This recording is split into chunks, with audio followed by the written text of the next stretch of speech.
XOXO is an abbreviation for hugs and kisses.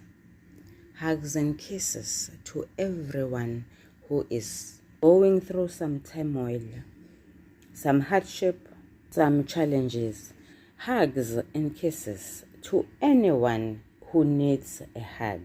Remember, a hug is a one-size-fits-all because it is free. We do not buy hugs. Therefore, hugs and kisses to everyone who is listening to this video. Sanibonani balingani mabhungu namatshitshi. Igama lami nguSpooky N isiZulu. Namhlanje senza umbhalo obuciko obizwa ngokuthiwa Impi YaboMdabu Isethunjini. Sisaqhubeka nokuhlaziya, sicubungule, sichaze, sifunde Isahluko se-13. Kodwa ngaphambi kokuthi siqalise, ake ngenze lokho okulandelayo. I would like to acknowledge everyone that is here, old and new subscribers alike. I would also like to extend the acknowledgement to our visitors. To all of you guys, please know that you are valued, you are also respected, you are also loved. Stay here. This is your new home. You will never regret. Isahluko se-13. Sikhulume ngokuthi siyisakhiwana. Sibone abalingiswa ngqanye ababili. Sisabone uVikizitha kanye noUzithelile. Bobabili abakwangubane. Sakhiwana sesibili sibone uUzithelile engumlingiswa ngqanye ebhekene nenkinga eyisisusa sodweshu yokuthi akamuzwisisi noma akezwa ngenkathi uDokotela Clark efundisa. Noma singashongo lutho ngesizinda, ngicabanga ukuthi abafundi bayazi ukuthi kusethulo sithola umlingiswa osemqoka nenkinga abhekene nayo. Okokuqala lokho, okwesibili isisusa sodweshu, okwesithathu yisizinda. Ngakho-ke le nkinga uZithelile abhekene nayo iguquka ibe yisusa sodweshu ngoba lesi sakhiwana sethu sifushane kakhulu. Ake sikhulumeni ngesizinda-ke.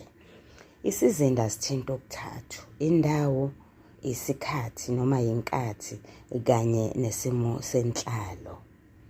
Indawo la kuseMelika, kusenyuvesi.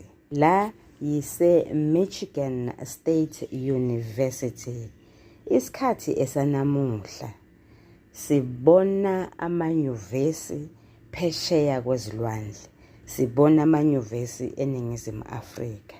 Abantu sebayafunda, sibona abantu bakwazi ukufinyelela kwamanye amazwe kalula nje. Nangu uZithelile ongumsinsi wokuzimilela eNingizimu Afrika, kodwa-ke manje usehambile wayohlala eMelika, eMichigan State University. Isimo senhlalo asisihle. uZithelile ukhala izinyembezi zehlele ephepheni lakhe ngoba engamuzwa sanhlobo uDokotela Clark ukuthi uthini ngenkathi efundisa, ekhuluma ngezinto ezingezwakali isingisi esikhulu phela, ngoba umbhali uthi wayekhuluma widening the epistemic terrain to include diverse epistemic agencies which are often decentered, dismembered, demeaned, devalued and discarded into the limbo of muted voices. Ngani bam nani bafundi, nami bengakhala ngoba lento engiqeda ukuyifunda manje ebhalwe ngumbhali. Umbhali athi ibifundiswa uDokotela Clark. Nami ngokwami angizwa ukuthi ithini. Nakimi ifana nomculo omnandi, kodwa ngibe ngingazi ukuthi kukhulunywa ngani. Ngizwe kuphela ubumnandi bengoma njengoUzithelile. Thesuka lapho umbhali wasesivezela uvuthondaba lapho lenkinga uZithelile abhekene nayo ixazululeka khona ngemuva kweminyaka eyisithupha. Athi umbhali naye uZithelile wayeseveteza nje. Umbhali uphetha lesi sakhiwana ngebohlololo lapho esivezela khona izifundo ezine ezabe zenziwa nguZithelile. Umbhali uthi ubenza i-computer science, isifundo ngabesifazane okuyi-women's studies, enza i-mathematics ne-statistics. Umbhali uphinde aphethe lesi sakhiwana ngokusethulela ukuthi ngenkathi uHlanganisani enza unyaka wokugcina, uVikizitha enza unyaka wesibili, bathola bobabili incwadi eyayivela kuZithelile. Ingabe la umbhali usethulela esinye isakhiwana okungaba isakhiwana sesithathu? Mlingani wami nawe mfundi, beka lowo mbuzo ekhanda ngoba mhlawumbe uzophenduleka ngemuva kokuba sesiyifundile incwadi evela kuZithelile. Ifundeka ngalolu hlobo.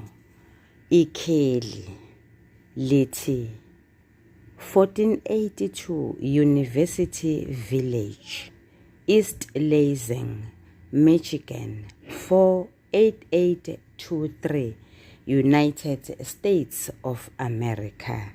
Isibingelelo, zingane zakwethu. Isingeniso, ngivumeleni ukuba ngiqale ngokunikhumbuza ukuthi nina niyisizukulwane sokugcina sombuso wobugqila. Nina niyisizukulwane sokugcina kule century efayo. Nina niyisizukulwane sokugcina emzabalazweni YaboMdabu. Uma sesiwela le century, kuhle siwele nezilokotho, izinjongo namagalelo amasha. Umzimba. Ngiyazi zingane zakwethu ukuthi njalo uma niya empangeni noma niphuma ekhaya eshowe, nibona izindimbane zabesifazane zihleli emgwaqweni zikhongozela amasenti kubathengi bezithelo nemisebenzi yabo yezandla. Ngicabanga njalo ngalabo mame, ngizibuze ukuthi koze kube nini abantu bakithi bekhuma lobu bumpofu nokuhlupheka. Ungikhanyela kahle ukuthi nembule amaqiniso, nibubeke obala ubumpofu nokugqilazwa okuhlotshiswa kuhloniphiswe ngokuthi kulungile ngoba kuyi-informal sector. Njengoba sembesa ukuphangwa ngokuthi yi-separate development yezabelo, lokuyoliswa kwamanga koqedwa yimfundo zingane zakwethu, kodwa hayi lamanembe emfundo eniyithamele lapho ekhaya. Njengoba ninomsebenzi omkhulu wokuba nisuse bonke labo mame abagazingwa ilanga, zimvula, imimoya nezinhlupheko behlele emgwaqweni kusukela eNgoye kuze kube eMgababa. Kuzodingeka ukuba niphume nizophondla ngapha kwelasemelika. Sidinga ukuba siphume emfundweni yobugqila namanga singene emfundweni yenkululeko. Le mfundo iyodinga izithako ezinohlonze nezibukhali zasemazweni akhululekile angaphandle. Ngeshwa angelazi elaseJapani, elaseJalimani noma elaseFulansi. Ngiyakholwa nokho ukuthi ukuphondla kulamazwe kanye naseMelika kosisiza ekuthuthukiseni izwe lakithi. Okungikhanyela kahle ukuthi le mibele yasekhaya kanye neyaseNgilandi esikade sincela kuyo isifunza ubutha obusenza iziyothotho nezinamba zokugqilazwa.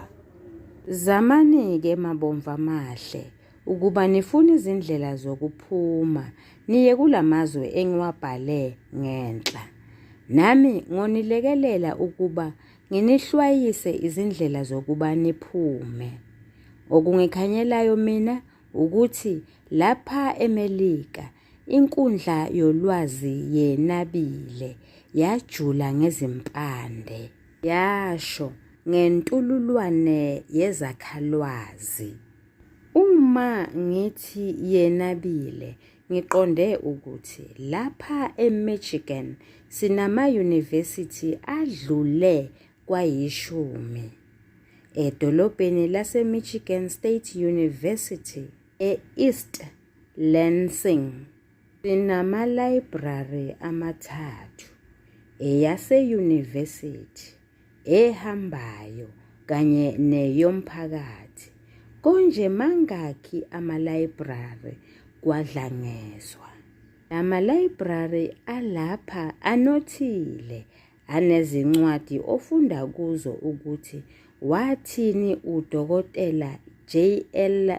Dube ngo-1986 noma ufunde ngoDokotela John Nembula oweza lapha eMelika ngowe-1966 ezohumusha iBhayibheli kanti usezofundela ukwelapha waseba ngudokotela.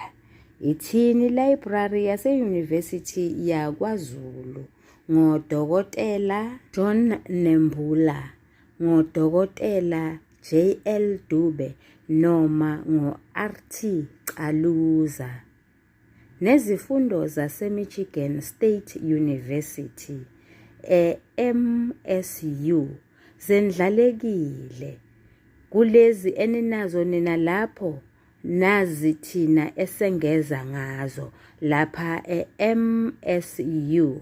Advertising, Aerospace, Agricultural and Extension Education, Agricultural Economics, Agricultural Engineering, Agricultural Technology and Systems Management, Agricultural and Natural Resources, American Thought and Language, Animal Science, Audiology and Speech Science, Building Construction Management, Computer Science, Crop and Soil Science, Family and Child Ecology, Finance and Insurance, Fisheries and Wildlife, Food Engineering, Food Science, Food Systems Economics, Forestry, Horticulture, Hotel, Restaurant and Institutional Management,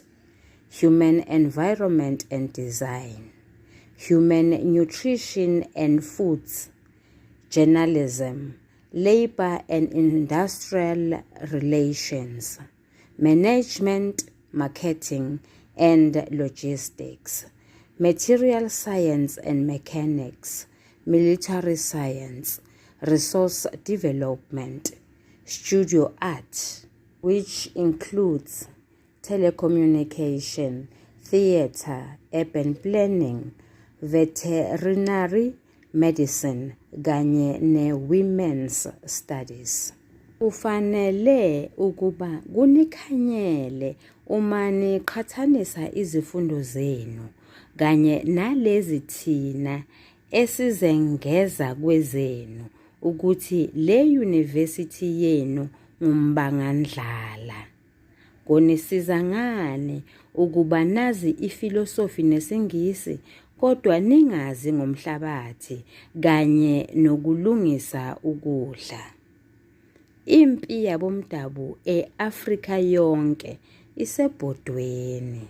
Kodwa i-Afrika ibambe umebuzo ngokufundisa izingane zayo ukugedeza ngezilimi zabezizwe imilando yabezizwe kanye namasiko abezizwe. Sidinga imfundo ethintene nokulondwa nokuphathwa kwengcebo yemvelo.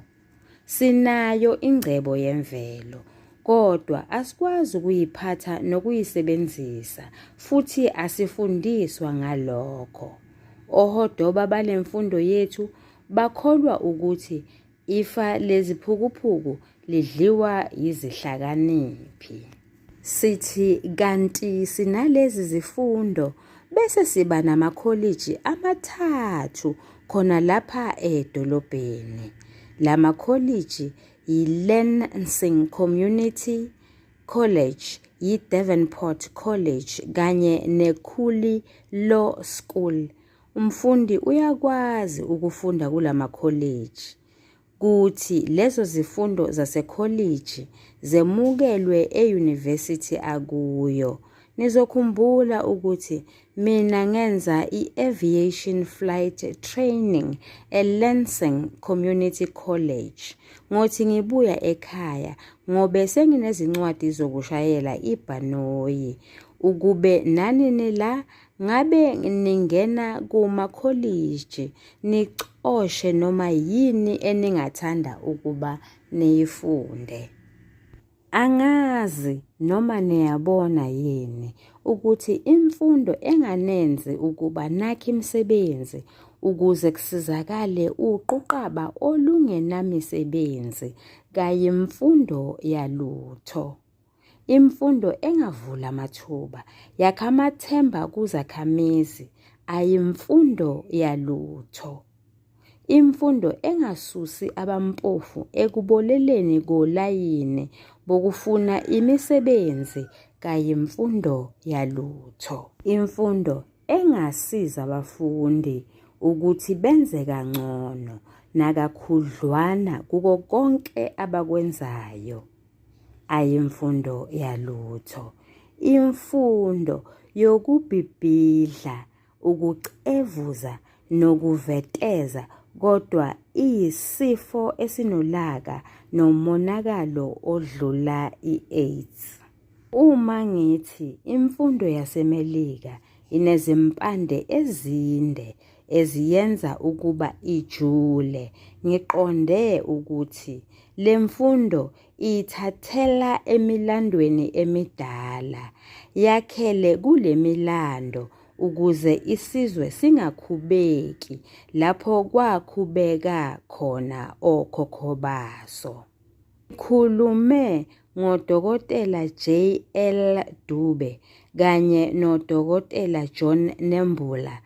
Eyethu imfundo kayakheli ezihlakaniphini nezihlabani zakithi noma yakhele kubuhlakani bemvelo kanye nolwazi lwemvelo.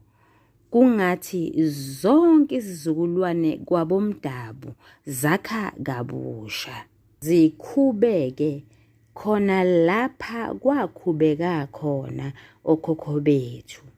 Lokhu kwenziwa ile mfundo engazikile yajula ngokuncela ebuhlakanini bemvelo. Yibo lobuhlakani bemvelo obenza ukuba isizwe sakwaLuthuli sithi indawo yaso kuse uwutho ngathi. Lamazwi babe wabhekise enkosini uShaka. Kufanele lamazwi abheke kubo bonke abantu abafundile namuhla ukuze bazi ukuthi bawutho ngenxa yontukazane olumnyama. Pho ulwazi lwezifundiswa zakithi kalwakhelwe phezu kobuhlakani bemvelo. Lungulwazi olungenazempande. Lolu lwazi aluqali kwesikwaziyo luqhubekele kwesingakwazi, kodwa luqala kwesingakwazi luye kwesingekwazi ngoba asiqalanga kahle.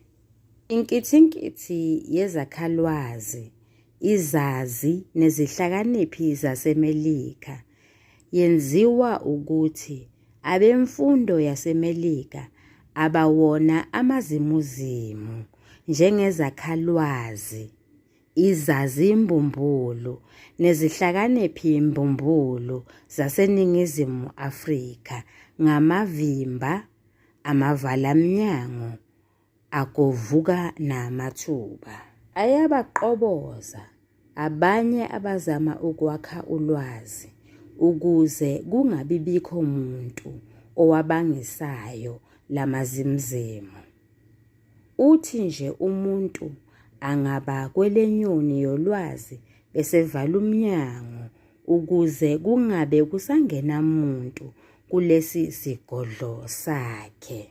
Ibala lenqabela abamnyama ukuba nabo babe nesabelo ekwakheni ulwazi.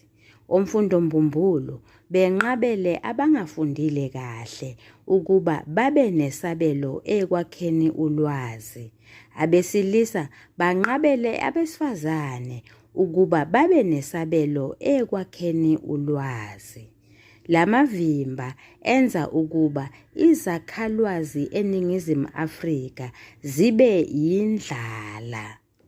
Futhi kwayona leyo nkeshezana ibe ngogondo abaphilisa okwezimbungulu. Asikho isizathu sokuba silokhu safunda izincwadi ezizodwa esikoleni nokuba kube ngabamhlophe bodwa ababhala izincwadi. Lokugovuka namathuba kuyaluzacisa ulwazi lwethu eNingizimu Afrika. Kulenza ukuba lume ngomlenze owodwa. Izazi ziyakuveza ukuthi ulwazi olufukanyelwa lwenziwa ngabesilisa bodwa noma ngabelungu bodwa lubutsheku, luyimbedumehlwana, kanti ulwazi oluveza imibono evela kubantu abahlukile ngobulili, ngekilasi, ngobuzwe neminyaka luyanona, lushube, luyondle imiphakathi. Lokhu kuveza kwami lamaqiniso. Ngiyethemba ukuthi kuyanikhanyisela bakwethu ukuthi nisendlaleni yolwazi eNingizimu Afrika. Uma nifuna ukuba qatha nokunona nondleke ngolwazi, phumani nizophondla khona lapha eMelika. Mina ngizimisele ukwenza konke okusemandleni ami ukuba ngisiza YaboMdabu ukuba beze lapha eMelika. Kuyinjabulo enkulu kimi ukubona izindimbane zabantu bakithi bekuphakamela ukuza lapha eMelika, noma ngenye inkathi kusidumaza ukubona abanye bethu bechitha isikhathi sabo ngezinto ezingenamsebenzi esikhundleni sokuba bafunde uma belapha. Ngiyazi ukuthi nina niyakwazi nikufunayo, ngakho ubucwebecwebe balelizwe bungeke baneqhopha bese nikhohlwa ngenakuzela. Ngithanda nazi uma niza lapha ukuthi nizofunani. Akuyisizi iNingizimu Afrika ukuletha abantu kulelizwe bezofunda izinto ebebengazifunda khona ekhaya. Umuntu olapha kufanele acobelele lokho okungekho ekhaya ukuze athi uma ebuyela emuva abeke induku ebandla ngokugalela lezo zinkinga zakithi ngemishiza egawulwe emazweni. Ngeke akwazi ukuba nohlonzo umfundi ogcina ngokufunda kuphela ekilasini engaziniki isikhathi eside elibrary. Imfundo isezincwadini, hayi kuphela kwabasifundisayo emakilasini. bayazithela izincwadi oprofesa kule university. Kabenqeni ukunika abafundi izincwadi ezimbili noma eyodwa ngesonto elilodwa. Kuthi kuphela ikota umfundi abe eseqede izincwadi eziyishumi esifundweni esisodwa. Ingalinge bafowethu nize lapha unyaka owodwa nobuyela ekhaya ningaphethe lutho.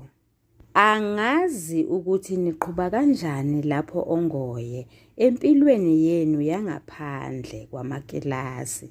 Ngiyathanda ukuthi njengodadewenu ngineluleke ngokuthi nize nikugweme ukuwa nikhalakathele lapho iningi lamathemba esizwe ewakhona.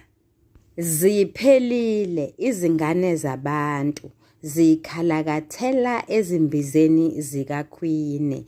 Ibhodlela lisiqedile isizwe.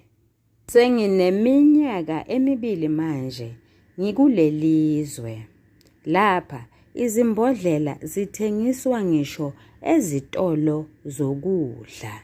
Kodwa lapha e-university angikaze ngibone umfundi edakiwe. Abafundi bayaphuza, kodwa abaphuzeli ukudakwa. Abafundisana nabo ngicabanga ukuthi bayaphuza, kodwa abaphuzeli ukudakwa noma ukuze babe nephuza feyisi.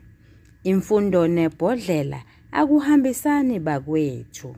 Mangisho futhi ukuthi utshwala nogwayi akuthengiselwa izingane ezingaphansi kweminyaka eyi-18. Lowo ngumthetho. Lento yasekhaya yokuvumela ukuba nezingane ezingaphansi kweyi-18 zithenge utshwala nogwayi kuhle siyifakele izibuko. Kuye kuthi lapho ngihleli e-library noma ngisathathe ikhefu ngiphuze ikhofi e-cafeteria ephakathi e-library. Nginicabanga izingane zakwethu.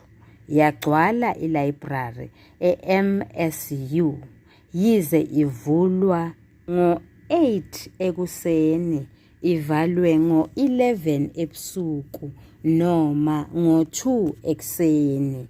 Ngithi uma ngizibona izingane zabantu zifunda lemiqinqo, zibuka la makhasethe noma zilalele lezi zingxoxo, ngifise ukuba nani ngelinye ilanga nizotamuza kulamanoni emfundo.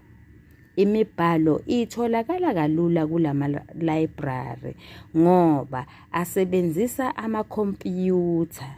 Uma ufuna ukufunda ngodweshu nodlame lwaseNingizimu Afrika, utshela ikhompiyutha kube yiyo ekulayela izincwadi, amajenali noma onyuziphepha abaphathelene nesihloko osifunayo. Ulwazi lutholakala kalula ngekhompiyutha. Sisakhuluma ngamakhompiyutha, mangisho ukuthi sengiyitholile ikhompiyutha encane engangeBhayibheli engiqonde ukuba ngiyiphathise abaya ngasekhaya. Kungakuhle ukuba nifunde ngayo ukuze kuthi ma senilapha eMelika ningasokoli ngoba zonke izingane zaseMelika zisebenzisa amakhompiyutha. Awabhalwa ngesandla ama-assignments lapha eMelika. I-university inezindawo eziningi ezinoxhaxha lwamakhompiyutha. Lezi zindawo zivala ngo-12 kwesikaBhadakazi, kanti ezinye zivula ubusuku nemini ukuze abafundi bazisebenzise noma nini. Njengoba i-university yenu ingenawo amakhompiyutha ezitshudeni, kuthanda ukuba lukhuni ukuxhumana nani. Mhla nanamakhompyutha ezitshudeni. Soxhumana nge-email. Nina niyobhala kukhompyutha khona lapho ekhaya kuthi enikubhalayo kuphume kukhompyutha yami ngapha eMelika ngemuva kweminithi. Ngivumeleni ukuba ngigcine ngokuthi banjani abadala ekhaya. Lithini intungwa elidla umuntu limyenga ngendaba. Kungabe namanje lisasho ukuthi uthi hlanganisani uyolunga kule ntombi yakwaShenge ngoba izintombi zamashenge zinolaka? Umtshela ugogo ukuthi angakhathazeki. Siyayifuna le ntombi yakwaButhelezi. Iyothi uma isivukwela ulaka lwakwaButhelezi siyipholise ngokuyithela ngamanzi ethumbu lokuchelela. Uthini umkhulu? Nimtshela ukuthi ngifuna ukuba yena nogogo beze lapha eMelika uma mina sengimbathiselwa ukuphasa kwami ezobudokotela. Ngiyokwenqaba ukwembatha uma ugogo nomkhulu bengekho. Uphi ubaba umbhabhadisi? Kungabe namanje usabhungukile? Mlingano wami nawe mfundi, ake sifundeke manje isiphetho salencwadi. Sifundeka ngalolu hlobo: khonzani kubo bonke abangani bethu eninabo lapho ongoye, nize nibatshele ukuthi ngiyaziqhenya ngabo. Onithandayo nonifisela okuhle njalo, yimi owakwenu. Yaphela lapha incwadi eyabhalwa ngu-Isithelile. Ake sichaze, sicubungule, sihlaziye. Umbhali usebenzise ubuchule wasethulela isakhiwana sesithathu ngencwadi. Kulesi sakhiwana umlingiswa nqangi, umlingiswa osemqoka phela ovelele omkhulu ngu-Isithelile. U-Isithelile lona ubhekene nenkinga emayelana nombuso wobandlululo obusa kule century. Ukubeka ngokusobala ukuthi lo mbuso ugqilaza abantu abampisholo, uyabacindezela, bagcina bempofu futhi behlupheka, kanti nemfundo yabo akuyona eyenkululeko kodwa ngeyobugqila.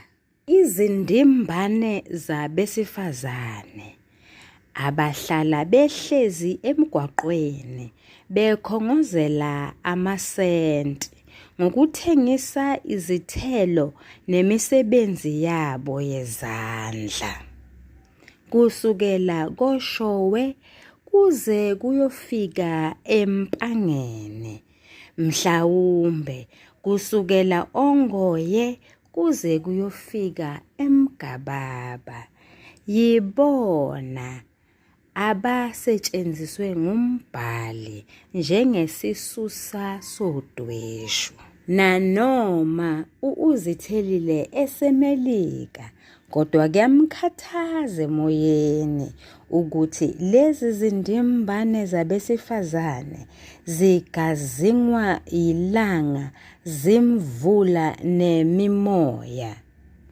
U-Isithelile uthi ubumpofu eNingizimu Afrika buyemukelwa, bubanjwe ngezandla ezimbili, bese bunikezwa igama elimnanjana elibizwa ngokuthiwa i-informal sector. Uphinde athi abantu abansundu baseNingizimu Afrika baphangwa, bathathelwa okungokwabo.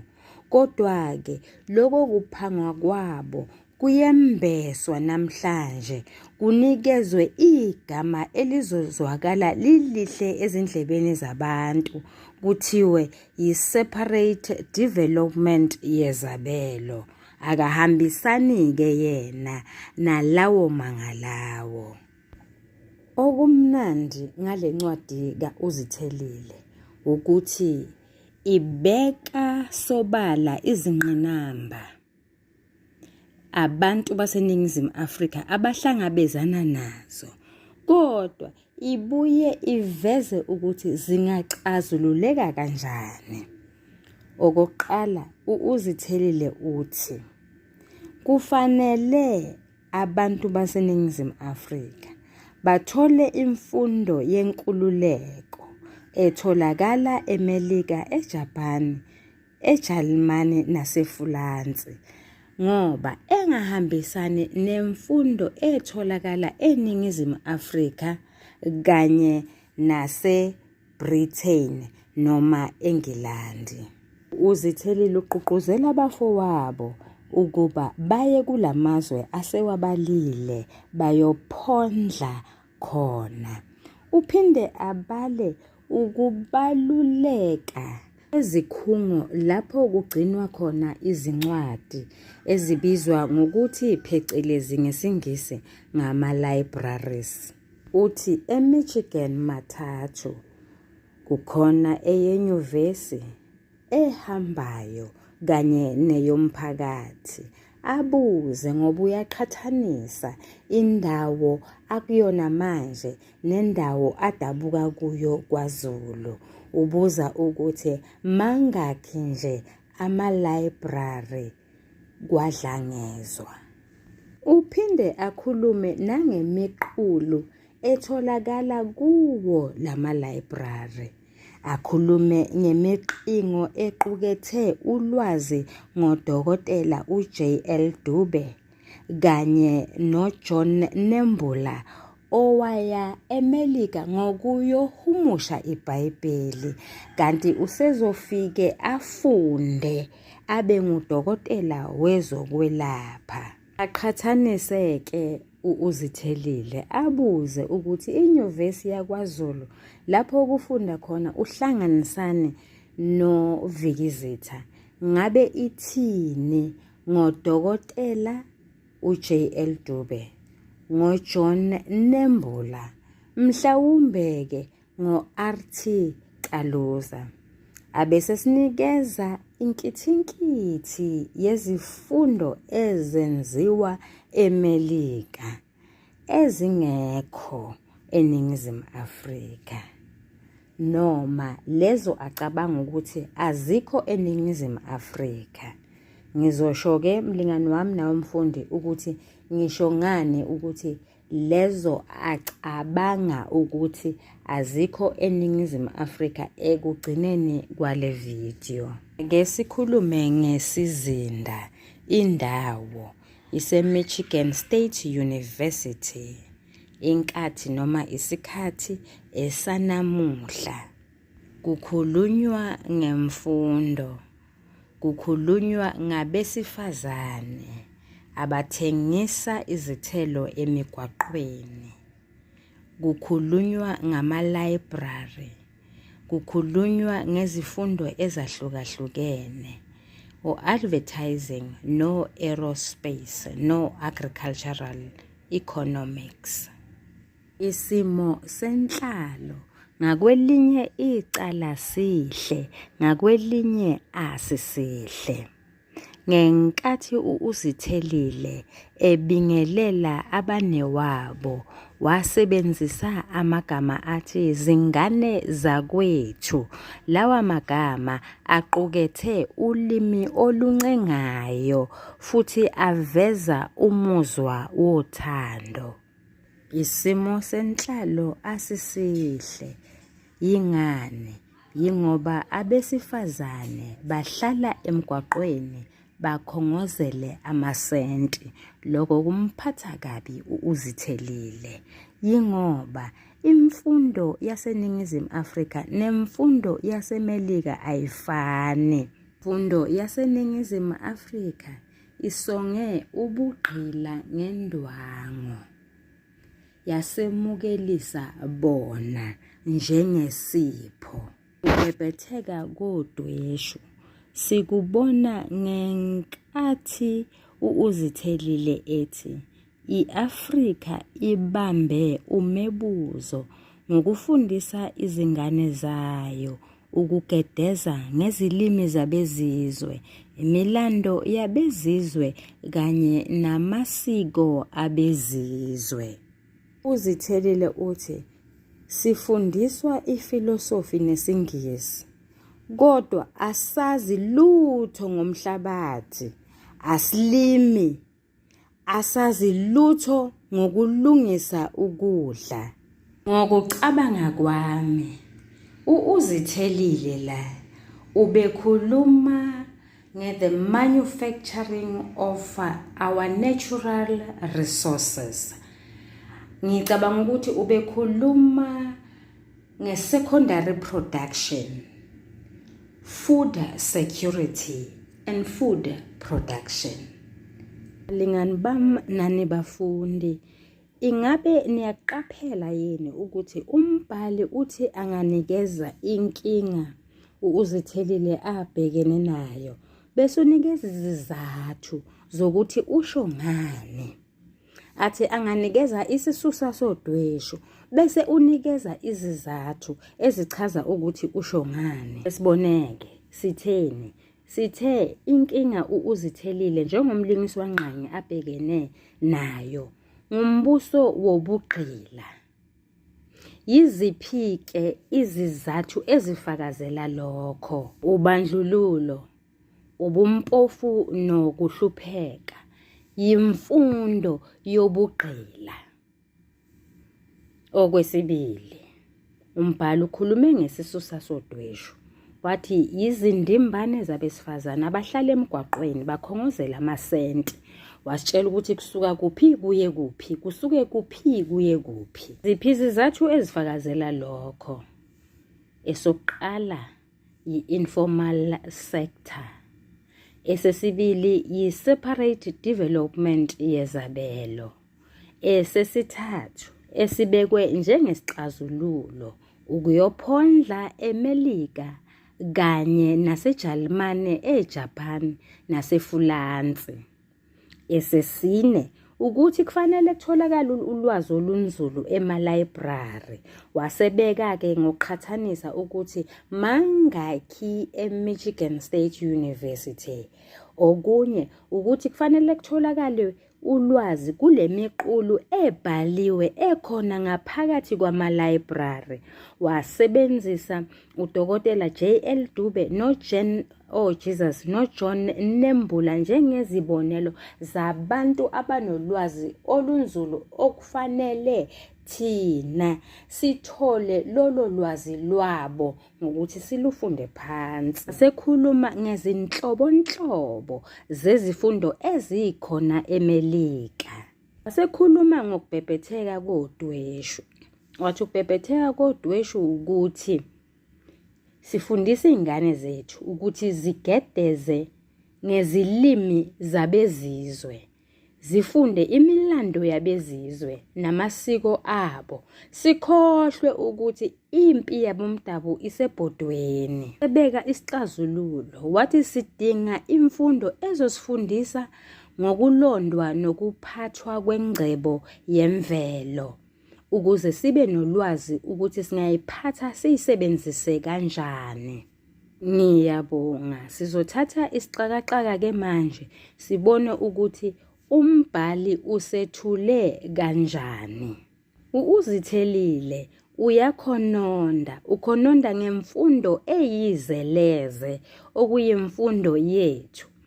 Uthi le mfundo ayibasizi abantu abangenayo imisebenzi, ayiwavuli amathuba, ayibususi ubumpofu ngoba abantu bayahamba bayofesa kube ulayini omude, umuqa omude osuka la uyoshaya le, abantu babolele kuleyo miqa leyo noma kulabo layini labo. Uzithelile uthi imfundo yaseNingizimu Afrika ayakhelwe kubuhlakani bemvelo kanye nolwazi lwemvelo. Uzithelile usiyasiqwashisa ukuthi siyazi yini ukuthi isizwe sakwaLuthuli sasiyibizelani indawo okuthiwa uwutho ngathi ngokuthi iwutho ngathi. Ufuna sazi ukuthi kungenzeka ukuba kube nabantu abafundile nabantu abanempilo ethi ukuba ngconywana kunabanye, kodwa bangabokhohlwa ukuthi banjenjenje ngenxa yalabantu abahluphekayo. Siyasazi sonke isixakaxaka ukuthi siyini. Ilapho izinkinga ziqhamuka nxazonke, ziqhamuke zelakanyana.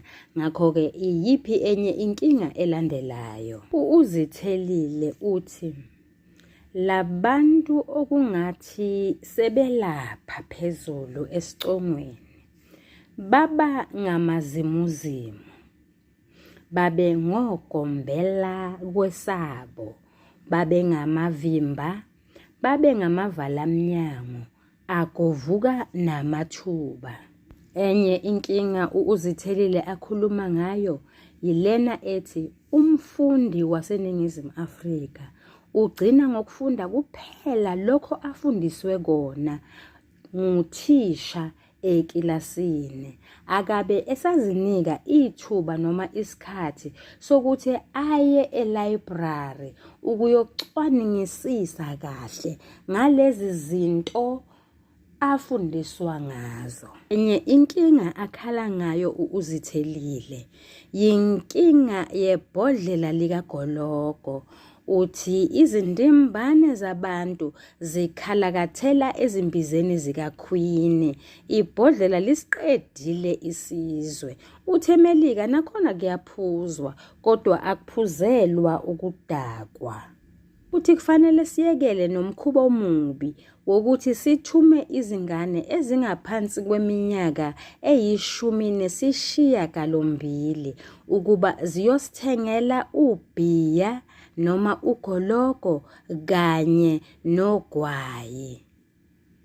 Inkinga elandela lapho, uzithelile ukhuluma ngokuthi iNingizimu Afrika isesemuva ngokwezobuchwepheshe. Sesikhuluma nge-technology phela. Uthi kuye kube lukhuni kuyena uma efuna ukukhuluma nabafowabo manje, bamphendule manje kungakedluli iminithi elilodwa, ngoba angekho amakhompyutha eNingizimu Afrika, futhi ingaziwa nokwaziwa i-email. Ngakho-ke usebathengele encane ikhompyutha engangeBhayibheli. Lesi sakhiwana asinaso isiphetho, kodwa sibona isiphetho sencwadi. Asikhumbuzaneni balingani bami nani bafundi ukuthi kuyenzeka ukuthi isakhiwana singabi nazo zonke izingxenye ezilindelekile. Kuhle-ke ngoba lesi sicishe sinazo izinto ezilindelekile. Sinesethulo angithi. Sibonile umlingiso semqoka nenkinga abhekene nayo. Sabona isisusa sodweshu nesizinda. Sabona umzimba waso. Emzimbeni sabona ukubhebhetheka kodweshu, sabona nesixakaxaka. Asilubonanga uvuthondaba. Asisiboni futhi isiphetho sesakhiwana. Luyini uvuthondaba? Uvuthondaba ilapho inkinga yomlingiswa ngqangi ixazululeka khona. Iyaxazululeka nje inkinga yemfundo yobugqila lutho. Ngakho-ke asilubonanga uvuthondaba. Asisiboni futhi isiphetho salesi sakhiwana. Esikubonayo isiphetho sencwadi ayibhalele abanewabo. Ukukubuyisela emuva kancane mlingani wami nawe mfundi, uyakhumbula yini ngenkathi ngithi ngokucabanga kwami uzithelile ubekhuluma ngezifundo acabanga ukuthi azikho eNingizimu Afrika? Ngathi ngizochaza ekugcineni, ake ngichazeke. Phela sebekhona manje o-advertising, o-public relations, o-agricultural economics. Sebeyafundwa manje eNingizimu Afrika. Yilokho nje ebengikusho. Mlingano wami nawe mfundi, usale kahle, uyathandwa.